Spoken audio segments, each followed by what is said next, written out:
ಅಯ್ಯೋ ನಮ್ಮ ಮಗು ಚೆನ್ನಾಗಿ ಊಟ ಮಾಡಲ್ಲ ಅಂತ ಕೊರಗೋದನ್ನ ಬಿಡಿ, ಈ ಒಂದು ಬೇಬಿ ಫುಡ್ ರೆಸಿಪಿ ಮಾಡಿಕೊಡಿ. ಮಗು ತುಂಬಾ ಇಷ್ಟಪಟ್ಟು ತಿನ್ನುತ್ತೆ. ಮಗು ಆರೋಗ್ಯಕರವಾಗಿ ದಪ್ಪ ಆಗೋದಕ್ಕೂ ಕೂಡ ಈ ಒಂದು ರೆಸಿಪಿ ತುಂಬಾ ಹೆಲ್ಪ್ ಆಗುತ್ತೆ. ಹಾಗಿದ್ರೆ ಪಟ್ಟಂತ ಈ ಒಂದು ಬೇಬಿ ಫುಡ್ ರೆಸಿಪಿ ಯಾವ ಥರ ಮಾಡೋದು ಅಂತ ನೋಡೋಣ ಬನ್ನಿ. ಮೊದಲನೇದಾಗಿ ನಾನಿಲ್ಲಿ ಒಂದು ಟೊಮೆಟೊ ತೊಗೊಂಡಿದ್ದೀನಿ. ಅದನ್ನು ಕ್ಲೀನಾಗಿ ತೊಳ್ಕೊಂಡಿದ್ದೀನಿ. ತೊಳ್ಕೊಂಡು ಈಗ ಒಂದು ಪಾತ್ರೆಗೆ ಸ್ವಲ್ಪ ನೀರನ್ನು ಹಾಕಿ ಈ ಒಂದು ಟೊಮೆಟೊನ ಬೇಯೋದಕ್ಕೆ ಅಂತೇಳಿ ಇಡಬೇಕು. ಮುಚ್ಚಳನ ಮುಚ್ಚಿ ಈಗ ನಾನಿಲ್ಲಿ ಕೆಂಪು ಅವಲಕ್ಕಿನ ತೊಗೊಂಡಿದ್ದೀನಿ. ಚಿಕ್ಕ ಕಪ್ಪಲ್ಲಿ ಸ್ವಲ್ಪ ಕೆಂಪು ಅವಲಕ್ಕಿ ತೊಗೊಂಡಿದ್ದೀನಿ. ನೀವು ಕೆಂಪು ಅವಲಕ್ಕಿ ಬದಲಿಗೆ ಗಟ್ಟಿ ಅವಲಕ್ಕಿ, ಮಾಮೂಲಿ ಬಿಳಿ ಅವಲಕ್ಕಿ ಬರುತ್ತಲ್ಲ, ಅದನ್ನಾದರೂ ತೊಗೋಬಹುದು. ಇವಾಗ ಅವಲಕ್ಕಿನ ಕ್ಲೀನಾಗಿ ತೊಳ್ಕೊಳ್ತಾ ಇದ್ದೀನಿ. 2ರಿಂದ 3 ಬಾರಿ ಇದನ್ನು ತೊಳ್ಕೊಬೇಕಾಗತ್ತೆ. ನೋಡಿ, ಇದು ಒಂದು ಸ್ವಲ್ಪ ಹೊತ್ತು ಇನ್ನೇನು ಈ ರೆಸಿಪಿ ಮಾಡೋದಕ್ಕೆ ಶುರು ಮಾಡಿದ್ದೀವಿ ಅನ್ನೋ ಒಂದು 10 ನಿಮಿಷ ಮುಂಚೆ ಅವಲಕ್ಕಿನ ತೊಳೆದು ನೆನೆಸಿ ಇಟ್ಬಿಡಿ.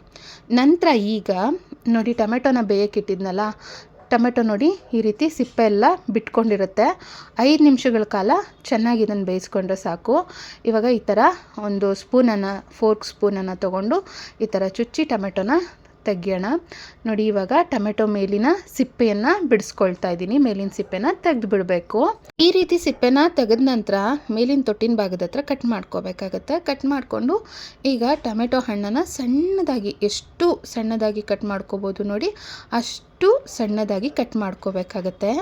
ಈ ವಿಧಾನದಲ್ಲಿ ನೀವು ಬೇಬಿ ಫುಡ್ ರೆಸಿಪಿ ಮಾಡೋದ್ರಿಂದ ತುಂಬಾ ರುಚಿಕರವಾಗಿರುತ್ತೆ. ಹಾಗೆ ಊಟ ತಿಂದೇ ಇರೋ ಮಕ್ಕಳು ಕೂಡ ತುಂಬಾ ಇಷ್ಟಪಟ್ಟು ಬೇಬಿ ಫುಡ್ ರೆಸಿಪಿನ ತಿಂತಾರೆ.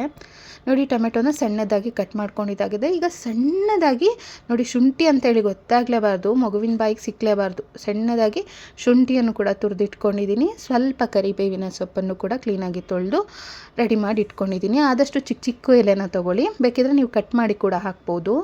ಈಗ ಸ್ಟವನ್ನು ಹಚ್ಚಿ ಪಾತ್ರೆನ ಕಾಯೋದಕ್ಕೆ ಅಂತೇಳಿಟ್ಟು ಅರ್ಧ ಸ್ಪೂನ್ ಆಗೋಷ್ಟು ತುಪ್ಪವನ್ನು ಹಾಕ್ಕೊಂಡಿದ್ದೀನಿ. ತುಪ್ಪ ಕಾದ ನಂತರ ಸ್ವಲ್ಪ ಚೂರು ಜೀರಿಗೆನ ಹಾಕ್ಕೊಂಡಿದ್ದೀನಿ. ಈಗ ತುರ್ಕೊಂಡಿರೋಂಥ ಹಸಿ ಶುಂಠಿ ಜೊತೆಗೆ ಕರಿಬೇವಿನ ಸೊಪ್ಪು ಇದೆರಡನ್ನು ಹಾಕಿ ನೋಡಿ, ಇದನ್ನು ಚೆನ್ನಾಗಿ ಬಾಡಿಸ್ಕೋಬೇಕಾಗತ್ತೆ. ಹಸಿ ವಾಸನೆ ಹೋಗೋವರೆಗೂ ಇದನ್ನು ಒಂಚೂರು ಫ್ರೈ ಮಾಡ್ಕೋಬೇಕು. ಈಗ ಸಣ್ಣದಾಗಿ ಕಟ್ ಮಾಡ್ಕೊಂಡಿರೋಂಥ ಟೊಮೆಟೊನ ಹಾಕಬೇಕಾಗತ್ತೆ. ಮಗುಗೆ ನಾವು ಯಾವೆಲ್ಲ ರೀತಿಯ ಫುಡ್ಡನ್ನು ಕೊಟ್ಟು ರೂಢಿ ಮಾಡ್ತೀವಿ ನೋಡಿ, ಮಕ್ಕಳು ಬೆಳೀತಾ ಹಾಗೆ ಎಲ್ಲದನ್ನು ಇಷ್ಟಪಟ್ಟು ತಿನ್ನೋದಕ್ಕೆ ಶುರು ಮಾಡ್ತಾರೆ. ನಾವೇ ತಿನ್ನಲ್ಲ ಅಂಥೇಳಿ ಏನೂ ಕೊಟ್ಟಿಲ್ಲ ಅಂದರೆ ಮುಂದೆ ಕೂಡ ಅಷ್ಟೇ, ಅವ್ರು ತಿನ್ನೋದಕ್ಕೆ ಇಷ್ಟಪಡಲ್ಲ. ಈಗ ಟೊಮೆಟೊನ ಹಾಕಿ ಚೆನ್ನಾಗಿ ಬಾಡಿಸ್ಕೊಂಡ್ಮೇಲೆ ನೆನೆಸಿಟ್ಕೊಂಡಿದ್ವಲ್ಲ ಅವಲಕ್ಕಿನ ಹಾಕಿ ಚೆನ್ನಾಗಿ ಇದನ್ನು 1 ನಿಮಿಷಗಳ ಕಾಲ ಮಿಕ್ಸ್ ಮಾಡ್ಕೋಬೇಕಾಗತ್ತೆ. ಈಗ ಇದಕ್ಕೆ 1 ಲೋಟ ಆಗೋಷ್ಟು ನೀರನ್ನು ಹಾಕ್ಕೋಬೇಕಾಗತ್ತೆ. ನೀರನ್ನು ಹಾಕಿ ಚೆನ್ನಾಗಿ ಮಿಕ್ಸ್ ಮಾಡ್ಕೋಬೇಕು. ಚಿಟಿಕೆ ಉಪ್ಪನ್ನು ಸೇರಿಸ್ಕೋಬೇಕಾಗತ್ತೆ.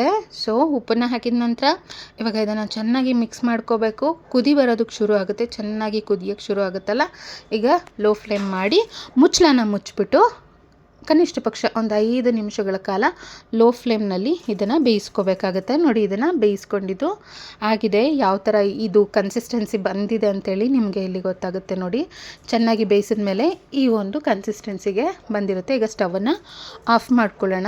ಈಗ ಒಂದು ಸರ್ವಿಂಗ್ ಬೌಲ್ಗೆ ಈ ಒಂದು ಬೇಬಿ ಫುಡ್ ರೆಸಿಪಿನ ಹಾಕಿ ಮಗುಗೆ ತಿನ್ನಿಸಿ ನೋಡಿ. ಮಗು ತುಂಬಾ ಇಷ್ಟಪಟ್ಟು ತಿನ್ನುತ್ತೆ. ಮಗು ವೆಯ್ಟ್ ಗೇನ್ ಆಗೋದಕ್ಕೂ ಕೂಡ ಈ ಒಂದು ಬೇಬಿ ಫುಡ್ ರೆಸಿಪಿ ತುಂಬಾ ಹೆಲ್ಪ್ ಆಗುತ್ತೆ. ಮಗು ಈಸಿಯಾಗಿ ಡೈಜೆಷನ್ ಕೂಡ ಮಾಡ್ಕೊಳ್ಳುತ್ತೆ. ವಿಡಿಯೋ ಇಷ್ಟ ಆದರೆ ಲೈಕ್ ಕೊಟ್ಟು ಶೇರ್ ಮಾಡಿ. Thank you all.